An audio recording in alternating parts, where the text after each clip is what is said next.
Hey everyone, it's your host Russ Altman from The Future of Everything. It's still summer, but many children and teachers are back in school or preparing to return to the classroom very soon. About a year ago, I sat down with Rebecca Silverman, a professor of education, to discuss the complex process of learning how to read. Professor Silverman unpacks the challenges of decoding and comprehension, the two things that are vital for reading instruction to be successful. Whether you're supporting a new reader or just curious about the hurdles new readers have to overcome, I hope you'll tune in to this conversation again. Before we get started, a reminder to follow The Future of Everything in whatever app you're listening to right now, so you're always clued in on the future of everything.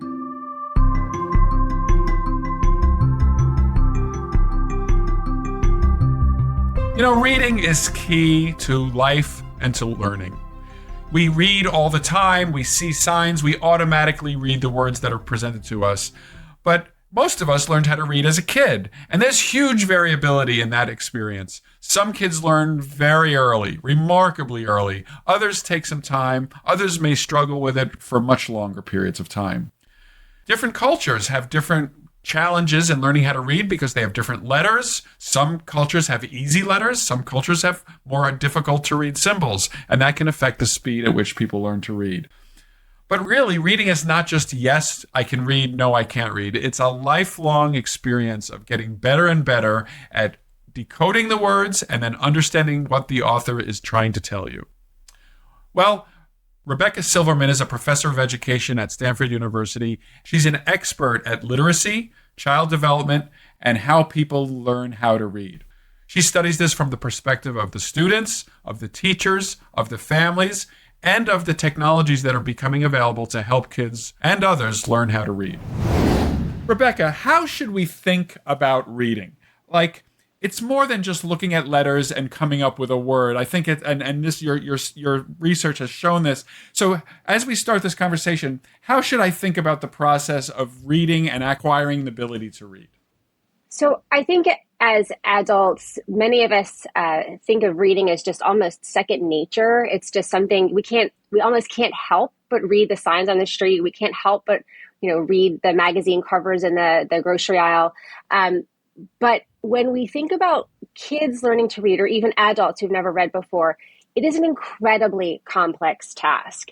And so I think the way we should think about it is one of the hardest things that kids learn to do in school that is actually not very natural for them and is kind of a huge hurdle for them to overcome and actually it allows them to access everything else in school. Math has word problems in it. Science, they need to read the textbook. Social studies, they need to, understand source documents. So that in order for them to access the rest of education, they really need to be able to unlock this very complex problem of learning to read. And it's intimately connected, I believe, and I think you've written about this. It's connected to their understanding of narrative and stories. It's not just decoding single words, but it becomes decoding sentences at a time. So how do you break down the elements of reading when you try to study it kind of scientifically?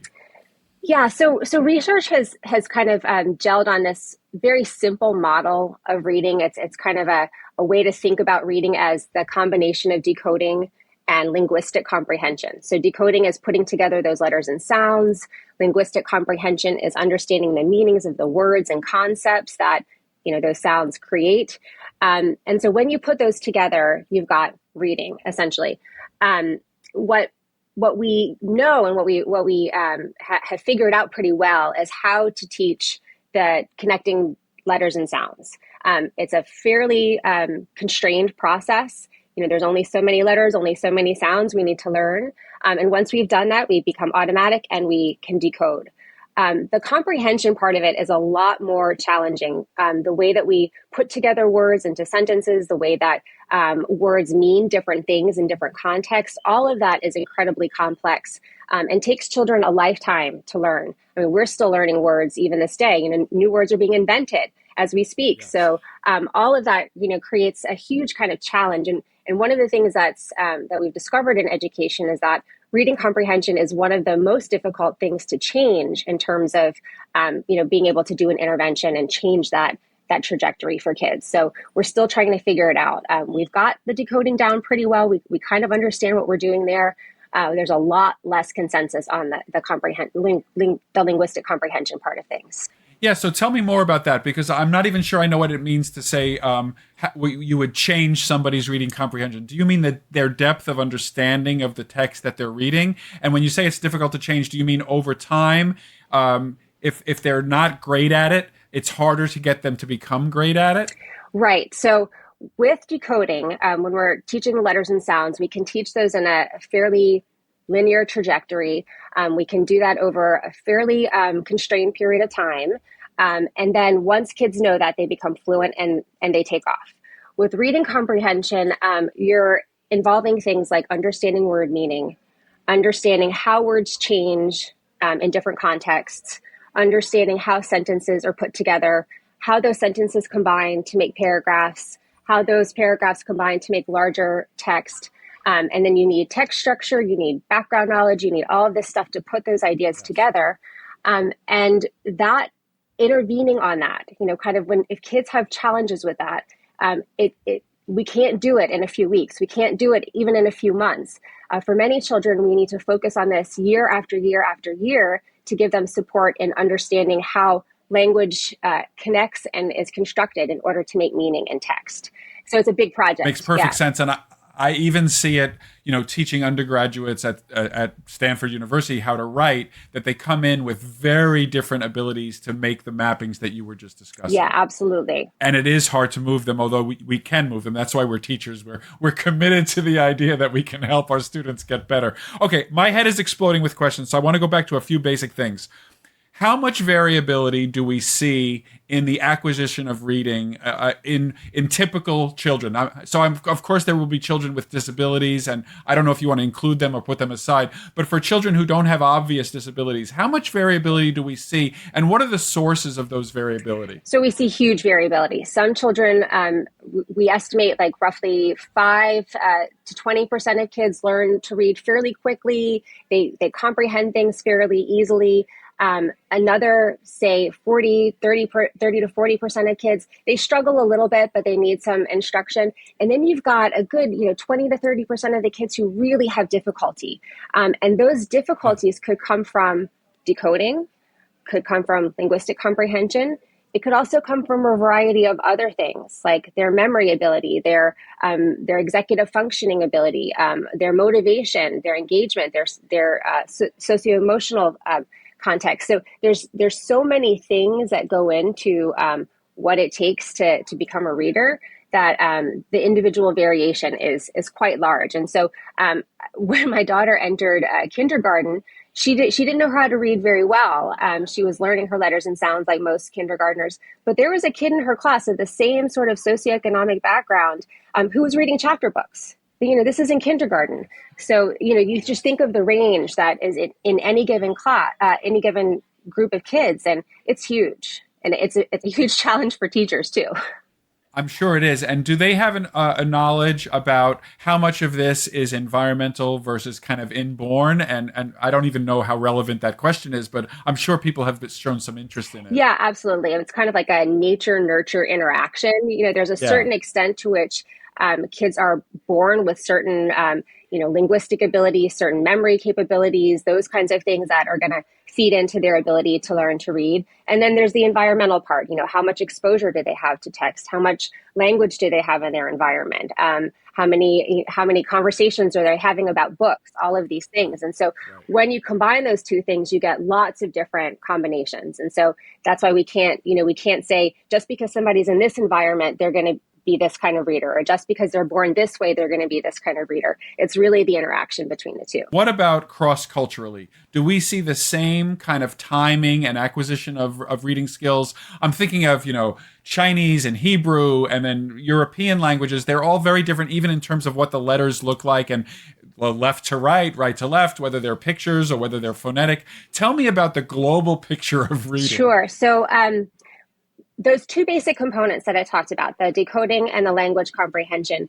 we found that those are consistent across languages and cultures. So those are kind of basic building blocks, basic elements. However, the trajectory of those things is going to be different across languages. So some languages are what we call very transparent. The letters kind of clearly match the sounds, and so kids don't spend a whole lot of time on the decoding part and can move very quickly to the comprehension part of things. That would be a language like Finnish, for example. Children in Finland learn to read, learn the decoding part pretty quickly because that language is very transparent. Other languages are much more opaque. English is very opaque, and because we borrow language combinations and spellings from all kinds of languages, so it takes much longer for kids that are speaking English to learn to read. And then you have, I think, in an even more difficult level, when you have kids who are learning symbols and putting those symbols to sounds, that's an even more opaque kind of language and takes perhaps longer for kids to learn to read and write with characters. So you've got this kind of trajectory, but the same basic components are there across the languages. What are the present research challenges that an expert like you is focusing on? Like there's so much of this, there's so many ways to attack this. So how do you choose to spend your time? What are the big questions that you ask in your work? So the two probably biggest things I think about are how do we identify which kids are having difficulty specifically with either decoding or language comprehension or both. And so in that space, I think about how do we develop measures to identify these kids? How do we develop systems to identify these kids? And then on the other hand, it's once we've identified them, how do we support them through intervention? And so different kids are going to need different things. They might need more of the decoding, more of the language comprehension. And then when we get to the language comprehension, for kids who have difficulty with that, really, how do we break that down for them? How do we support them in understanding all of the things that they need to know in order to be able to understand text? And so some of the intervention work that I do is involved, we kind of break down language, what do words mean, how are words built, how are sentences built, and then we go all the way up to a very macro level. How do we think about ideas? How do we debate different perspectives? And so even fourth and fifth graders are doing this like really big work, just like college kids, in order to become readers. Okay, so that those are great questions, and maybe we can go back and just take them one at a time. So the first challenge is identifying the kids who might have challenges. How do we do this? What is the state of our ability? I mean, I remember, growing up, it was, this was a long time ago, and and even as a first grader, I could tell that this was very coarse. It was like jets and turtles and rabbits or whatever, and like that was it. And it was thinly veiled how much confidence the teacher had in each of our abilities to read. Have we gotten any better? We have, particularly with the decoding, there are really good measures that help us identify kids who are going to struggle with that, either because they have a hard time discerning the sounds of the language or because they have a hard time matching those sounds to letters. We have good measures of that. I think we're still at a point where we're trying to make sure that all schools are using those measures and using them consistently. So there's sort of this like more systemic and policy level aspect to education. The measures of language comprehension, we're much further behind. And so we have a much harder time figuring out, is it, for example, because a child has a disability in the language comprehension area, or is it because maybe they speak multiple languages and haven't quite figured out English yet, for example? So we have a lot more of a challenge and a problem to solve in terms of how do we capture and how do we identify kids with comprehension-based difficulties. Do they tend to be, and forgive me for being so simplistic, but like read this passage and answer questions? Is that still where we are? Yeah, absolutely. Sometimes it's broken down a little bit more into like, what does this word mean? And you've got some multiple choice options, but we're pretty basic when it comes to how to measure those things right now. And so I think coming up with new ways to do that is really going to be important in the future. I had a very strange experience as a child where one of my teachers, after a standardized test of reading, came up to me and said, Russ, you're a much better reader than I thought. And even as a kid, I could tell he was saying, it was my English teacher, I could tell he was saying, I thought you were not so good at reading and didn't understand. But evidently this test is indicating that you do. And I remember being confused about what signals I was sending in class, that he kind of thought I was not very strong, and he was so surprised by these test results. This was like seventh grade, and he was a great teacher. This is a much bigger discussion, but I want to ask you about technology and the role of technology. Is there data about the differences of reading on paper, on a tablet, on a computer? As an old guy, I am extremely aware that I am so much better with paper, and for serious things that I really care about, I know it kills trees, but I just have to print things out, and I don't know if that's just an anecdote or if there's actually data about this. Yeah, so there is research that looks at the complexity of reading on paper versus in a digital environment. And part of what you need to consider is that the actual act of reading in those two contexts is very different. In paper, you're going, you're turning pages. You can't really move around as much as easily. Whereas on a digital text, you kind of need to understand parts about like the digital nature, like that you can move very easily from one place to another. Sometimes there's little pop-outs or hypertext that you need to pay attention to in order to understand what's going on. So yes, reading in a digital realm is more difficult and can be harder for kids, but it's something that kids can learn, and it's something that we can teach them to do better.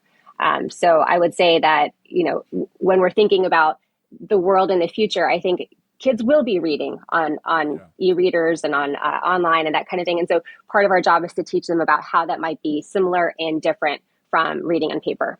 And I take it that most kids these days are still learning on paper. Not necessarily. I mean, to some extent, yes, they're learning in paper first, but they quickly move to e-readers in a lot of contexts. There's been, particularly in the pandemic, there was a lot of exposure to technology. And so now there's a lot of tools where kids can access books online, which allows them to have this whole other library outside of their school that they can access. And so kids are reading online at a much earlier age and much more consistently than they ever had in the past. This is The Future of Everything with Russ Altman. More with Rebecca Silverman next.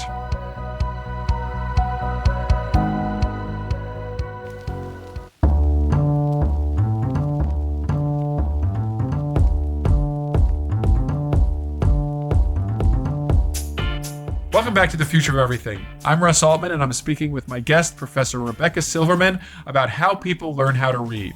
In the last segment, we went over some of the key challenges in reading, decoding the words, comprehending the words, and a little bit about some of the technologies and techniques that are used to identify when it's going well and when it's a problem. In this segment, Rebecca will tell us about the role of technology in learning. She'll tell us about the role of families and family life, and she'll talk about teachers, the ones to whom many of these responsibilities fall in the end. Rebecca, I wanted to ask you a little bit more about technology. It's everywhere. We're seeing a boom in AI. I'm guessing that this is affecting readers, new learners, and their teachers a lot. So how is technology doing in the reading industry? So especially in the last few years, there's been a huge boom in educational technology, specifically focused on literacy. And so one of the things that we see is parents, families using a lot more technology in their homes, teachers using and accessing a lot more technology.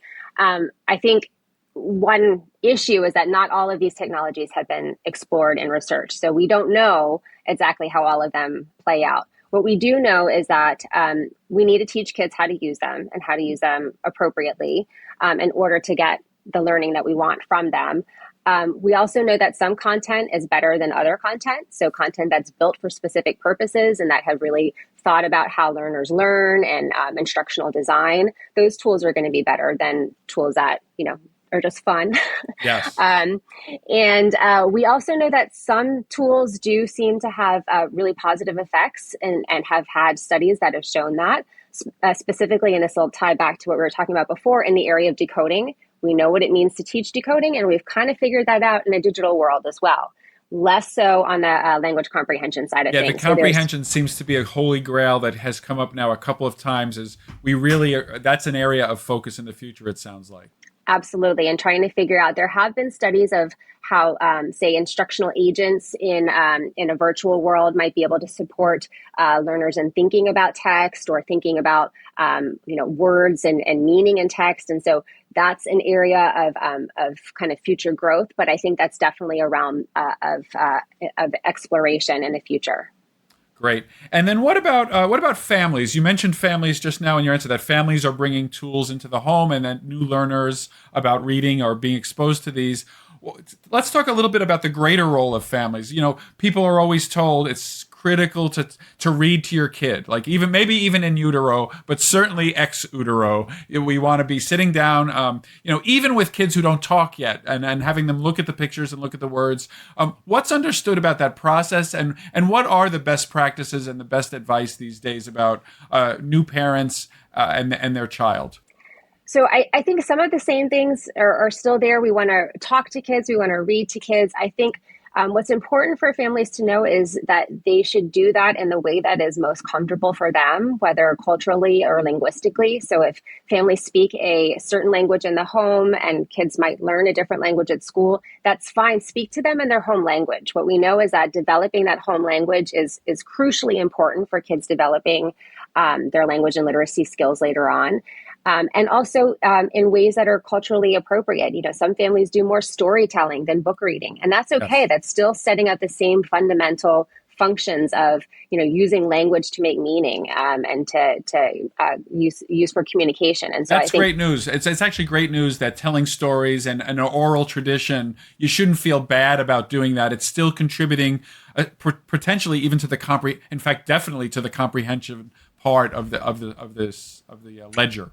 absolutely. I think parents a lot of times feel like, oh, I should be doing it this way. And it feels unnatural to them. It feels like they're engaging with their kids in a way that's not comfortable with them. And I think I would say to parents, go back to what makes sense for you and your family. And most of the time, that's going to set kids up for success in school.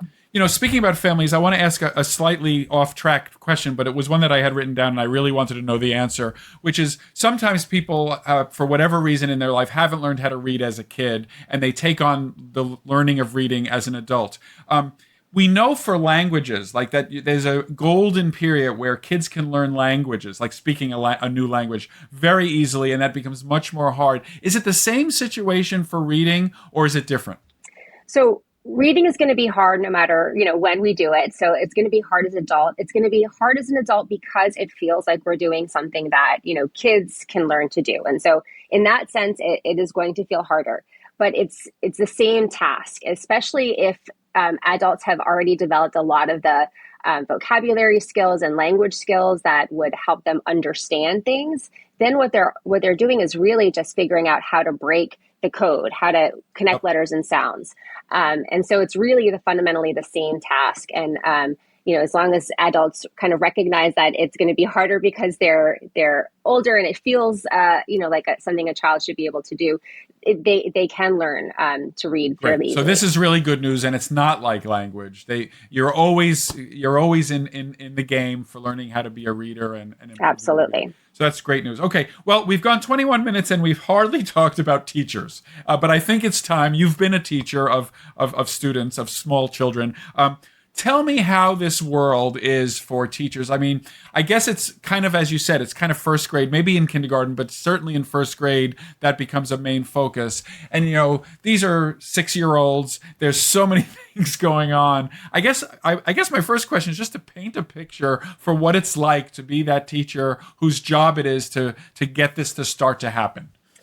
Sure. So, one thing is that I think that the range of teachers who are kind of focusing on literacy is much, much larger. So we think about early childhood teachers who are teaching 2-year-olds, 3-year-olds, and how they're already starting to think about how to support kids' foundational literacy skills. All the way up through elementary school, into middle and high school, you have teachers thinking about literacy.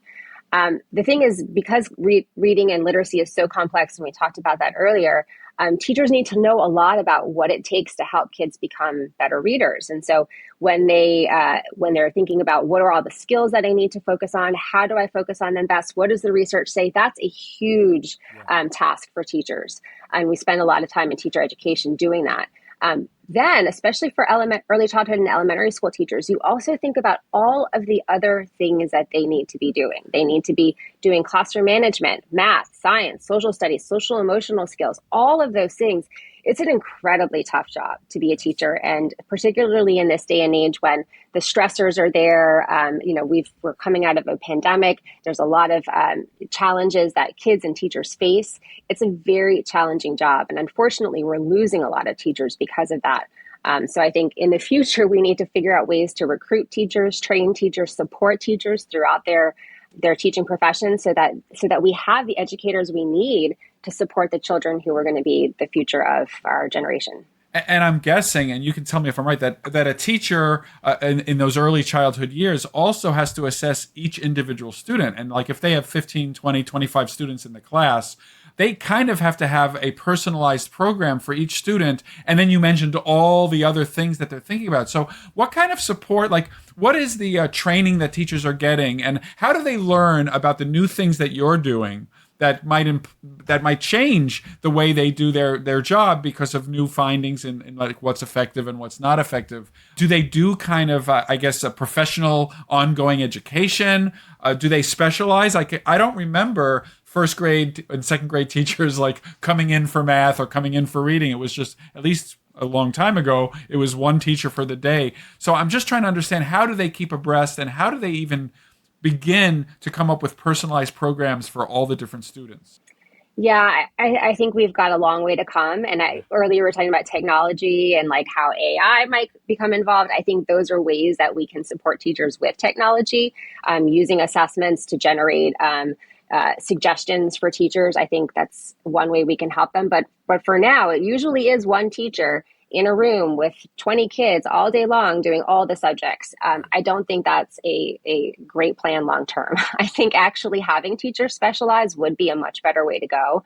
I'm a huge proponent of having, a literacy specialist who knows the ins and outs in literacy and can kind of direct the other teachers in how to support literacy. Yeah. Same for math, same for other areas.